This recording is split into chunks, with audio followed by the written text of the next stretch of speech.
Garuda Pancasila terdiri atas 3 komponen utama, yaitu burung Garuda, perisai, dan pita putih. Warna keemasan pada burung Garuda melambangkan keagungan dan kejayaan.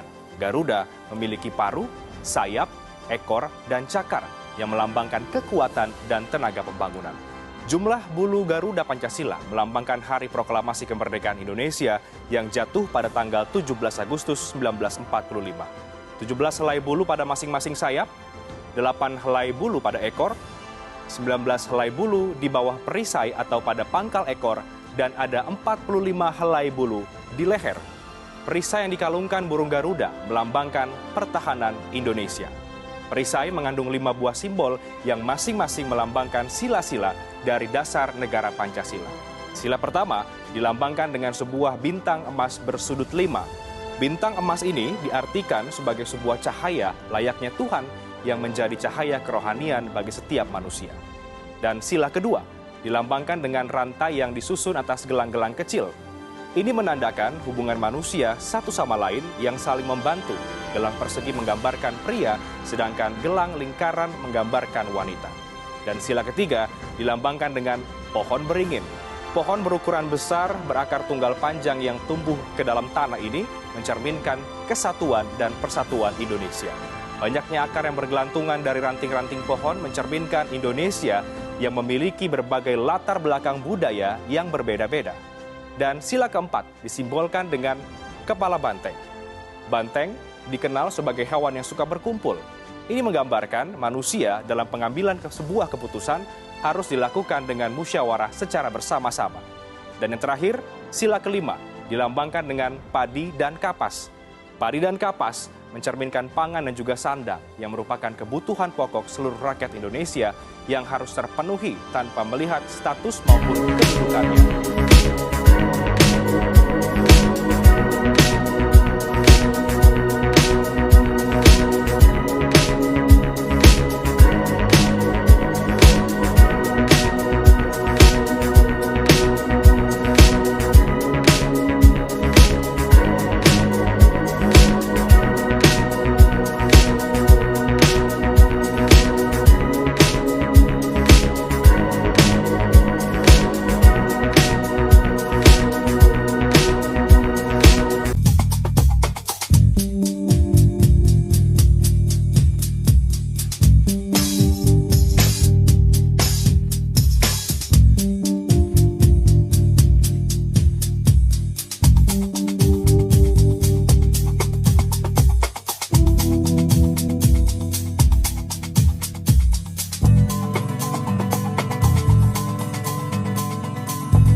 using Powtoon.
Informasi lain, Saudara, pemerintah harus membuat silabus nilai-nilai Pancasila yang dikemas berdasarkan demografi masyarakat dalam pembinaan ideologi Pancasila di era digital. Langkah ini sebagai cara untuk memupuk kembali ideologi Pancasila yang tergerus oleh digitalisasi. Peran Pancasila dalam pesatnya teknologi saat ini kerap terabaikan. Padahal Pancasila dapat membangun karakter positif dalam berperilaku di era digital, khususnya bersosial media. Pengamat politik Karyono Wibowo menilai pemerintah dalam hal ini Badan Pembinaan Ideologi Pancasila (BPIP) harus membuat silabus yang sesuai dengan karakter masyarakat, mulai dari kalangan milenial hingga menyentuh masyarakat berpendidikan rendah. BPIP dapat menggunakan instrumen riset untuk menggali persepsi masyarakat dalam memahami pentingnya ideologi Pancasila di era digital. Bicara Pancasila di depan kalangan milenial, di kalangan milenial itu tidak tidak tepat kalau terlalu filosofis ya, menjejali dengan teori-teori gitu ya, yang berat-berat gitu ya. Nah, oleh karena itu narasinya harus dikemas sedemikian rupa ya, sesuai dengan bahasa kalangan milenial. Masyarakat awam jarang baca, literasinya minim gitu, ya nggak bisa. Oleh karena itu saya kira perlu disederhanakan bahasanya, ya, kalimat-kalimatnya, diksinya, narasinya, kontennya itu. Yang penting adalah pesannya sampai. Sementara Rektor Universitas Islam Negeri Sumatera Utara, Saidur Rahman, mengklaim pemerintah memiliki 2 arus utama untuk kembali memupuk ideologi Pancasila, mulai dari sektor pendidikan hingga peran penting Badan Pembinaan Ideologi Pancasila. Karena itu maka kita berharap pengarus utamaan ini melalui 2 jalur. Ada struktur dan ada kultur. Kalau kultur kita inilah media, kampus, pendidikan. Tetapi harus dikawal secara struktur. Kita berharap BPIP. Karena itu RUU BPIP itu bagi kami menjadi sesuatu yang bagian penting dari upaya pengarus utamaan. Nah, kalau sudah ada BPIP, lalu kita secara kultur, maka menurut saya kita sudah on the track. Kita sudah bisa memastikan bahwa Pancasila itu akan tersosialisasi secara baik dan benar. Tingginya nilai. Terima kasih. Tentu setiap zaman ada program yang harus mengikuti zaman itu. Kita ini kan anak zamannya. Ya. Jadi kalau generasi milenial maka tantangannya adalah digital sesuai dengan karakter dan platformnya. Maka pembumian Pancasila, nah pertama kan kita pahami dulu. Kita pahami, kita hayati dan kita amalkan Pancasila bagi generasi sekarang. Kita menyebut milenial berarti kan lebih 120 juta ya. Antara usia 15 sampai 35 tahun yang gadget di tangannya terus. Ya. Nah, lalu bagaimana kita mengaplikasikan Pancasila? Karena itu maka secara sederhana kita menyebut apa yang kita sebut dengan ini PBNU ya, Pancasila sebagai dasar. Lalu ada Bhinneka Tunggal Ika sebagai sebuah kepahaman kita. Karena itu kalau kita di kampus, saya sudah menyiapkan itu Bu. Kalau dia Pancasila jelas ada, lalu ada ide digitalnya. Ya. Bhinneka Tunggal Ika berarti kita kan beragam-ragam. Maka itu harus rukun. Karena itu kita siapkan ada nalar kerukunan, merawat keragaman bangsa. Kita harus rukun. Dari Sabang sampai Merauke, dari Pulau Miangas sampai Pulau Rote. Ya. Itu harus rukun dan harus nalarnya muncul bahwa kita memang harus rukun, kita anak bangsa. Karena itu N-nya itu NKRI harga mati. Kita susun Bu, ada kewarganegaraan NKRI harga mati. Dan kalau sudah NKRI harga mati, di mana anunya tentu di Undang-Undang Dasar 1945 dan undang-undang di bawah yang mewadahinya. Kita bincang di ini titik pandang ya. Bagi saya titik pandang ini harus dalam kerangka Pancasila kita punya titik pijak, titik temu dan titik tuju. Titik pijak kita merdeka. Jadi merdeka kita ini luar biasa. Semua anak bangsa bisa jadi presiden loh. Asal memiliki kapasitas, kapabilitas dan akseptabilitas. Siapapun itu bisa. Siapapun, itulah enaknya Indonesia, titik pijak kita. Dan titik temu kita, maka semua kita harus bahagia dengan Indonesia Raya ini. Makanya kalau saya menyarankan nanti ke BPIP, lagu Indonesia Raya itu jangan satu stansa. Karena kalau stansa satu itu saja cukup dengan merdeka. Merdeka untuk apa? Maka masuk ke stansa 2, Indonesia harus bahagia Bu. Indonesia kaya raya, Indonesia cerdas-cerdas, bahagia. Maka yang ketiga nanti kita punya titik tuju, maka Indonesia harus abadi. Ke generasi milenial kita pastikan Indonesia ini harus abadi. Karena dengan inilah kita bisa bahagia dan di sini kita sudah bersama. Sejak sejarah bangsa kita dulu. Nah ini masalahnya titik temu dengan generasi mudanya seperti apa? Kalau tadi di tataran nilainya, oh ya sudah paham. Tapi membumikan ini ke kekinian seperti apa Pak Karyono? Ya ini tantangan bagi penanaman nilai-nilai Pancasila di dunia digital gitu ya. Memang tidak mudah memang Mbak Priska ya. Oleh karena itu saya kira jika nanti ya BPIP sudah dikuatkan oleh undang-undang yang akan dibahas nanti itu, saya kira yang paling penting itu adalah bagaimana menyusun formula metode untuk penanaman nilai-nilai ideologi Pancasila ya di semua segmen masyarakat ya, terutama juga misalnya soal generasi milenial tadi itu. Tentu saja metodenya harus menyesuaikan dengan perkembangan dunia digital saat ini gitu ya, di mana generasi milenial itu waktu kurang lebih ya dalam satu hari itu minimal dia 7 jam menghabiskan waktunya dengan gadget di tangannya gitu. Seperti tadi ya Pak TGS sampaikan tadi itu. Nah, oleh karena itu penanaman nilai-nilai Pancasila juga harus menggunakan teknologi informasi ya yang berbasis digital ini ya sebagai tools untuk menanamkan nilai-nilai Pancasila kepada generasi milenial itu tadi ya dengan perkembangan yang ada. Nah, untuk menyesuaikan dengan perkembangan yang ada bagaimana? Agar kan jangan sampai adanya digital yang harusnya ini bisa menyentuh berbagai generasi tapi malahnya ujung-ujungnya perpecahan. Nah, agar Bhinneka Tunggal Ika, nilai Pancasila ini bisa diterima, ini seperti apa yang masih saat ini belum dilihat oleh Pak TGS? Iya, jadi kan karakternya milenial, platformnya mereka, lalu kontennya. Ini kan 3 hal yang memang harus disusun. Karena itu maka kita kalau kita melakukan ini kan kita melakukan secara kultural ya. Kita menyampaikan secara kultural. Maka hemat kami perlu juga penguatan secara struktural. Untuk memastikan bahwa ada yang mengawal ini. Nah, kalau masa lalu kita kan punya BP7 ya Mas. Iya, ada BP7. Ya, betul. Dicabut, apa dibubarkan. Dulu yang kita sebut Eka Prasetya Pancakarsa 36 ya Mas.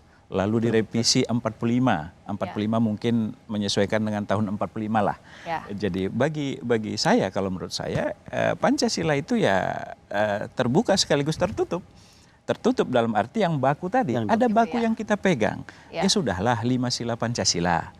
Nggak usah lagi diutak-atik mau jadi 3 mau jadi 1 atau tak ada. Udah 5 selesai. Lalu penerapan nilai-nilainya boleh berkembang sesuai dengan digital ini. Maka manusia Indonesia, hemat saya harus manusia Pancasilais dan harus sejati. Nah, ini formulasinya agar bisa diterima ini seperti apa? Kita akan bahas di segmen berikutnya. Detailnya seperti apa? Tetap di Titik Pandang, kami kembali sesaat lagi.